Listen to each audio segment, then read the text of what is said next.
समय भी हो गया है, इसलिए आप सभी यहीं पर विश्राम कीजिए। हम प्रातःकाल ही आगे की यात्रा करेंगे।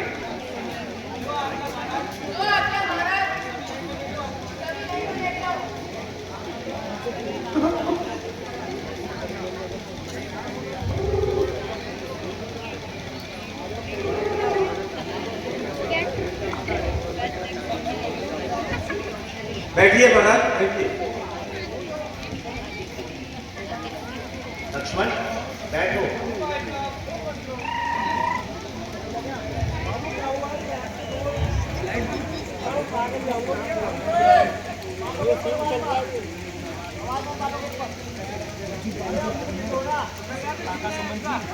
काका सुमन जी, ये प्रजावासी सो गए हैं।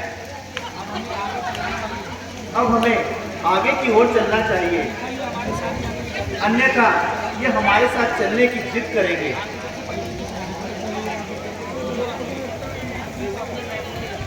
जो आज्ञा।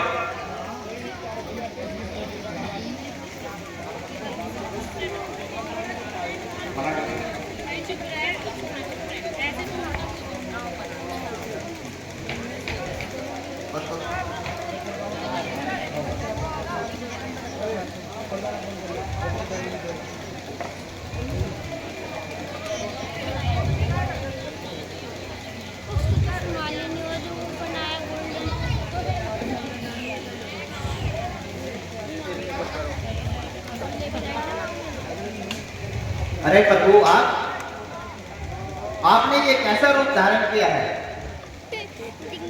मेरा प्रणाम स्वीकार कीजिए। प्यारे सखा, आपका स्थान तो हमारे हृदय में है।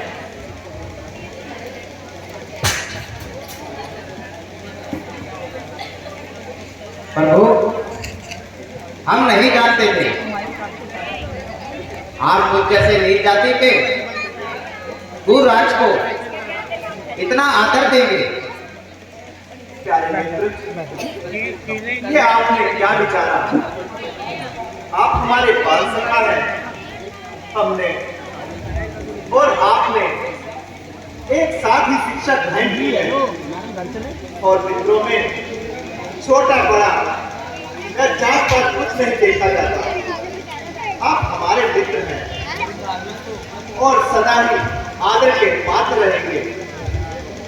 प्रभु, आपकी वाणी सुनकर मैं धन्य हुआ। बस आपके चरण कमल से यह स्थान सदा सदा के लिए पवित्र हुआ। किंतु प्रभु, आपने ये रूप धारण कैसे किया है? प्यारे सखा, हम पिता की आज्ञा से 14 वर्ष वनवास को जा रहे हैं। बड़े आश्चर्य की बात है, महाराज के मन में क्या समाया जो आपको वनवासी बनाया? भाई, माता के कहने महाराज से 2 वर पाए थे, जिसमें भरत राज्य और हमें वनवासी बनाया। ओहो, इतना अन्याय! माता जी ने फूलों को वनवासी बनाया। प्यारे सखा, इसमें किसी का कोई दोष नहीं। ये सब पिछले जन्मों का लेख है। तो चलिए प्रभु, इसी सरयू नदी के किनारे एक भीलों का कबीला है, वहीं चलकर विश्राम करते हैं और आज से आप हमारे राजा होंगे। प्यारे सखा, मैं आपका मित्र प्रेम देखकर अति प्रसन्न हुआ, परंतु पिता की आज्ञा से मुझे किसी भी नगर में जाने के लिए मैं विवश हूँ। तो प्रभु, आप किसी प्रकार की चिंता ना करें, मुझे आज्ञा दें मैं आपकी सेवा करूंगा और जिस किसी भी चीज की व्यवस्था होगी वो यहीं लाकर दूंगा। प्यारे सरकार, आपको कष्ट करने की कोई आवश्यकता ही नहीं। हमें हर प्रकार की सुख सुविधा उपलब्ध है। आप अपने नगर को जाइए और अपना कार्य संभालिए। लेकिन प्रभु मित्र मित्र, आपके कबीले को आपकी आवश्यकता है। प्रभु जी तो नहीं चाहता, परंतु आपकी आज्ञा है इसलिए जाता हूं। आप मेरे सखा हैं इसलिए एक वचन चाहता हूं। जब आप 14 वर्षों बाद अयोध्या के लिए आएंगे तो बगैर मुझे मिले अयोध्या नहीं जाएंगे। प्यारे सखा, अगर ईश्वर ने चाहा तो मैं आपकी यह इच्छा जरूर पूर्ण करूंगा। अब आप अपने कबीले को लौट जाओ। जैसी आज्ञा प्रभु। भैया लक्ष्मण, अब हमें आगे की ओर प्रस्थान करना चाहिए। हाँ भ्राता जी, चलिए। होगा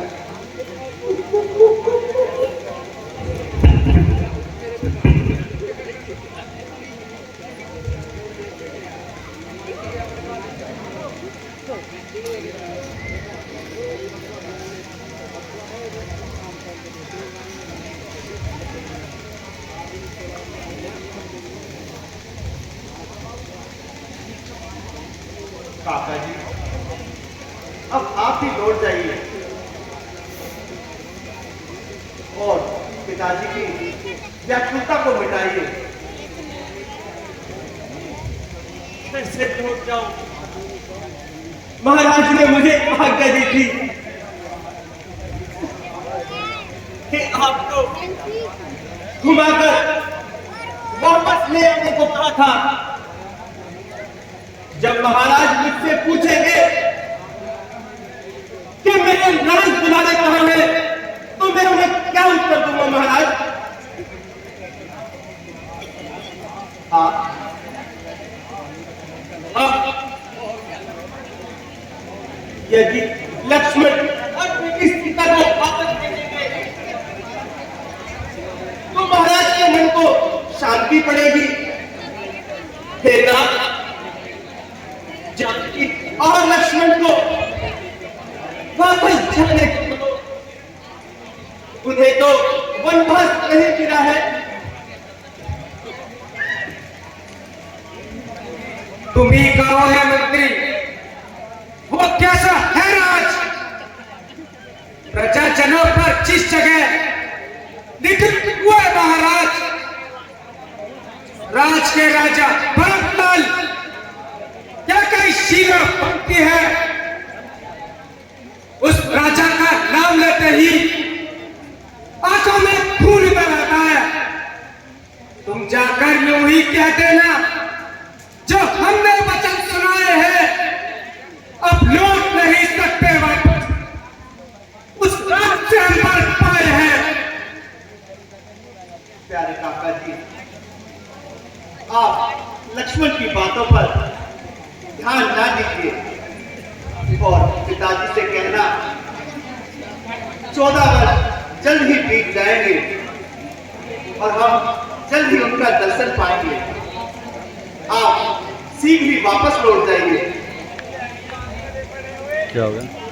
धिक्कार है, धिक्कार है।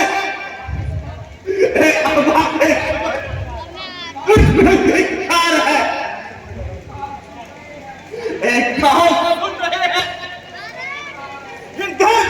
कर रहा है। धरती सोच रही है परंतु उपाय कुछ सोच नहीं रहा है। ना दिया मुझको,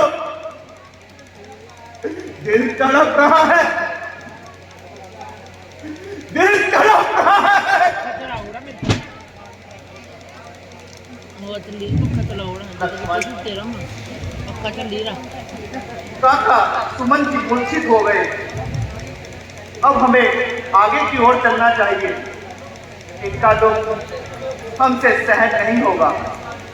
जो आज्ञा भ्राता जी। ओ जिंदी वो ठकरे गणपति ये उठी जामने रामचंद्र ने चल जाए गए अंदर से ही चले जाओ बेचारे से नहीं डायरेक्ट